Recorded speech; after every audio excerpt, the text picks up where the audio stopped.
It was the kind of evening that pretends to be peaceful. The house smelled like rosemary and garlic. Soft music hummed from the old speaker in the corner, and my mother's silver cutlery gleamed too brightly beneath the chandelier. Everything looked perfect. But perfection in my family always came with a catch. Outside, rain pressed against the windows in slow, deliberate streaks. It was October rain, the kind that didn't rush, just lingered, like it wanted to eavesdrop. I sat at the end of the long table, the one seat that had always been mine, facing the portrait of my father in his younger years, confident, proud, unreachable. He hadn't changed much, really. Just older now, quieter in his control. My sister, Lila, sat across from me, a few strands of her hair still damp from the rain. She looked tired, but beautifully so. The kind of tired people forgive because they assume it's the result of hard times, not choices. Her perfume drifted across the table, sweet and familiar, reminding me of our teenage years when I used to lend her mine because she couldn't afford her own yet. My mother moved between us like a conductor, directing smiles, refilling glasses, pretending the tension didn't hum in every pause. "So," she began, her tone too casual, "Lila will be staying in the city for a while. Things have been difficult." I nodded slightly, waiting for the part where it would somehow involve me. "It always did. She needs some stability," my father said next, his voice heavy with finality. "And since you'll be traveling so much for work, we thought she could use your apartment." He didn't ask. He declared. For a second, I actually thought I'd misheard. The rain outside hit harder, like punctuation. "My apartment?" I said, setting down my fork. "Yes," my mother answered quickly, smoothing over his tone the way she always did. "You barely use it. You're always away on assignments." "It makes perfect sense." I glanced at Lila. She was staring at her plate, tracing circles on it with her spoon. Not guilt, not defiance, and just avoidance. The practiced kind. It hit me then, the quiet cruelty of it all. Not the request itself, but how easily it came to them. How natural it was to decide what belonged to me. My apartment wasn't just a place. It was the first thing that was mine. No shared walls, no father's name on the lease, no mother's decorating touches. Just a small, imperfect space filled with things I'd chosen. A mismatched couch, thrifted art, the lavender-scented candle I always burned when I wrote late into the night. It was where I'd built the version of myself that could breathe, and they wanted to hand it over like it was a spare chair. "I can't believe you're serious," I said quietly. "Maeve," my mother sighed, setting down her napkin. "It's not about being serious or not. It's about being kind. Family helps family." There it was, the phrase. The one they used whenever they needed me to bend. My father leaned back in his chair, his tone firm but dismissive. "It's temporary. Don't make this difficult." I almost laughed. "Don't make this difficult." The family motto. Translation: stay silent, be grateful, and pretend this doesn't hurt. I felt that old familiar weight pressing against my chest, the one that had followed me through childhood. The need to prove I wasn't selfish, wasn't ungrateful, that I could be the good daughter, so I swallowed my anger and nodded once. It wasn't agreement. It was survival. "Fine," I said. My voice sounded too calm. "Do what you need to do." My mother smiled, relieved. My father returned to his meal. Lila exhaled softly, still not meeting my eyes. The conversation moved on to something forgettable. Traffic, politics, the weather. As if my life hadn't just been quietly reassigned over dinner. The rain outside thickened into a steady downpour. Through the window, the reflection of my face blurred into the city lights. A ghost in my own story. I listened to their voices fade in and out and thought of my apartment. The smell of coffee, the quiet hum of the fridge at night, the view of the streetlight that flickered just enough to remind me I was alive. For a moment, I wondered if I was overreacting. Maybe they were right. Maybe I was just holding on too tightly. But deep down, I knew this wasn't about a place. It was about control. About how easily they still believed they could make choices for me. Dinner ended. My mother kissed my cheek.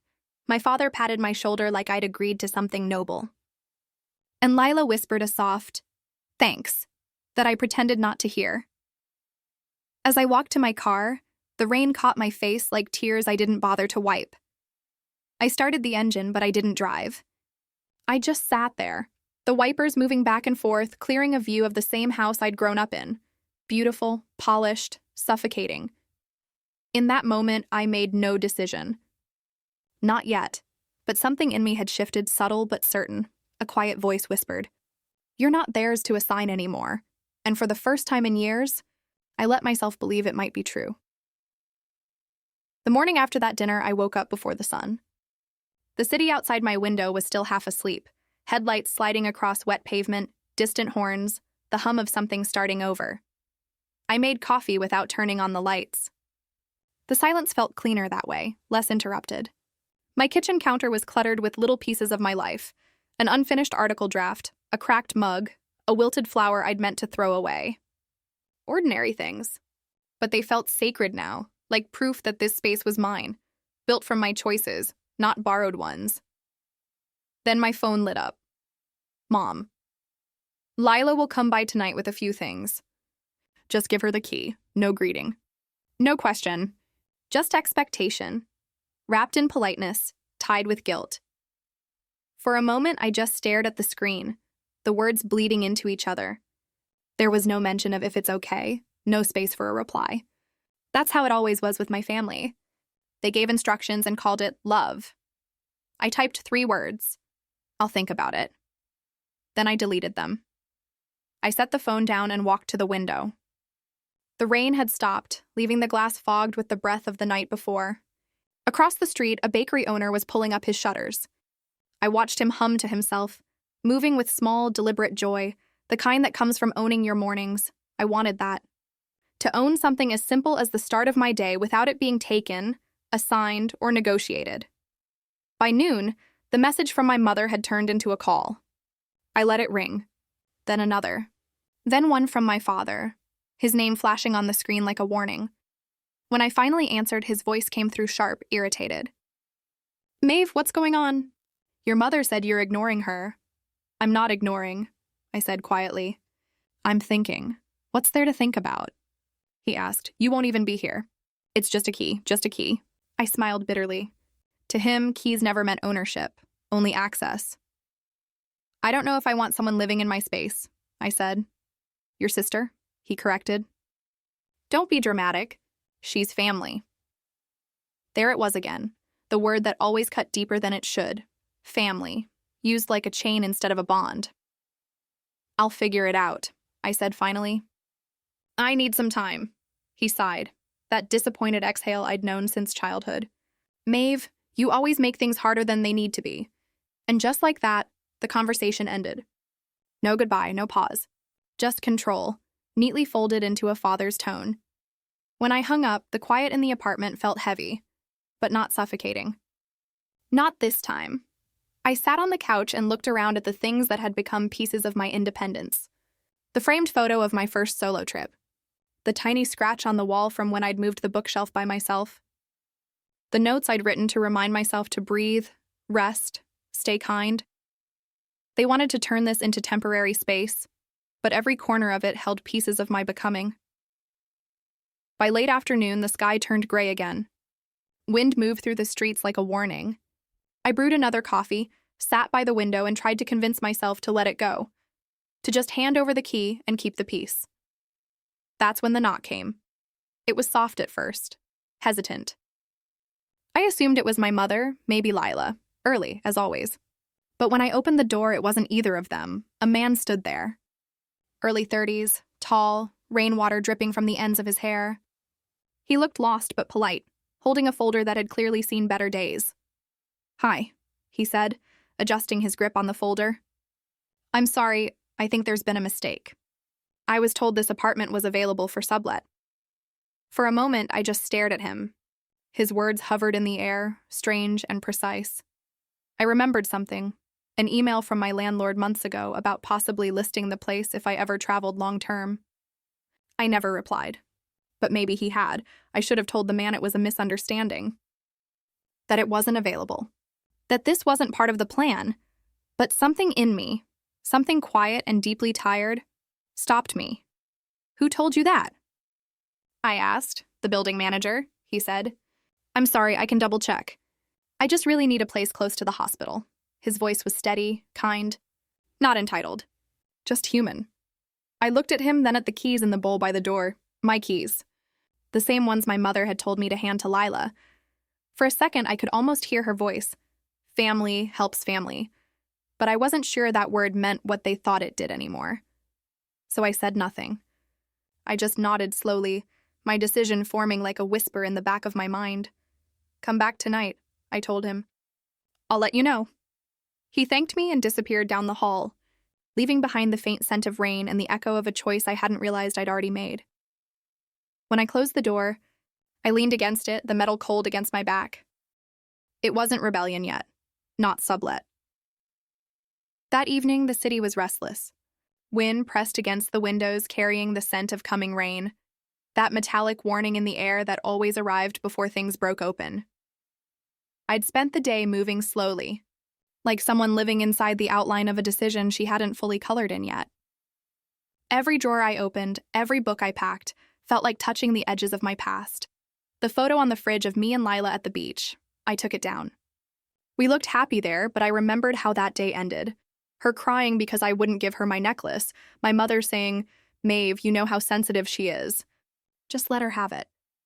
That was the rhythm of my life.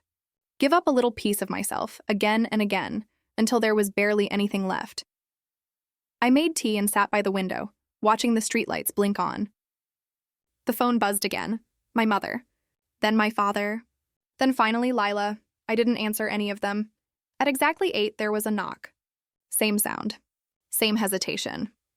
The man from earlier stood there, holding that same worn folder, his hair still damp from the drizzle. "Hi," he said softly. "You said to come back tonight?" I nodded and stepped aside. "Come in." He entered cautiously, like someone aware they were crossing into another person's world. His eyes moved across the shelves, the photos, the books, quietly respectful. "This is a beautiful place," he said. "It's complicated," I replied, and he smiled. That kind of gentle smile that doesn't ask questions. He told me his name was Julian. He was a medical intern at the hospital down the block, sleeping on a friend's couch while waiting for a place to open up. Something about his tone, calm, tired, honest, made me trust him instantly. I poured 2 cups of tea. He told me about his first week of night shifts, about missing home, about how sometimes the exhaustion makes you forget where you belong.